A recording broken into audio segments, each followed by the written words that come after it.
ও যুবকেরা, যখন তোরা কানের মধ্যে গানের তার লাগাইয়া ঘুমাও, আজরাইল যদি আইসা দেখে তোর কানের ভেতরে গানের তার লাগানো, কি জবাব দিবি আল্লাহর কবরে গিয়া?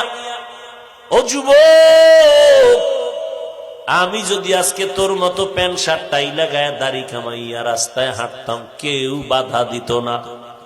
টুপি পরলে মাথা গরম লাগে, তোর থেকে কম বুঝি না। শরীরটা গরম লাগে লম্বা জামার কারণে, এরপরও কেন টুপি ফালাই না, দাড়ি ফালাই না, নামাজ সারি না, বেপরদায় চলি না? একমাত্র কারণ আমার মাওলার কোরআনের মধ্যে কোনো কথা মিথ্যা নাই। ওই কোরআনে স্পষ্ট বলা আছে রাস্তা দুইটা, কোন রাস্তায় যাবি?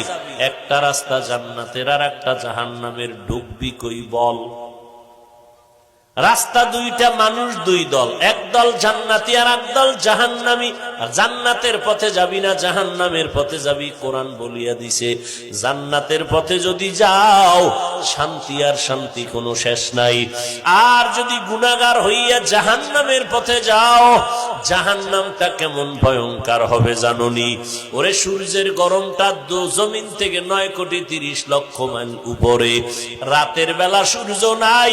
এখন তো শীতের দিন, শীতের দিন না? আমার গরম লাগতেছে, কোটমোট খুলে ফেলাইছি, মুজামাজি সব থুইয়াইছি, গরম। সূর্য নাই আর বড় গরম।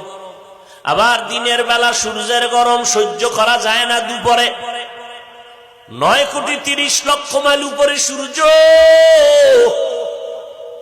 ও আল্লাহর বান্দা, এই সূর্যটার পেছনে চালক আছে না নাই? তোমার আব্বা সূর্য চালায় না, নেতাও চালায় না, সূর্য চালানোর পেছনে একজন মালিক আছে। ওই মালিকের কোরআনটা ধর, ওই কোরআনে আছে, ওই নবী বলেছেন ব্যাখ্যা করিয়া। কেমন নবী? যেই নবী 63 বছর হায়াতে একটা মিথ্যা কথা বলেন নাই। এমন একজন নেতার নাম ক যে মিছা কথা কয় না। কয় মিছা কথা মানি?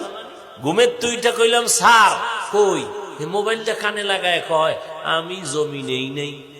এই পরিমাণ মিছা কথা কয় নেতা, এত খেতার উপায় কি? মা বাপ যদি চরিত্র হারা হয়, সন্তানের উপায় কি? শিক্ষক যদি চরিত্রহীন হয়, ছাত্রের উপায় কি?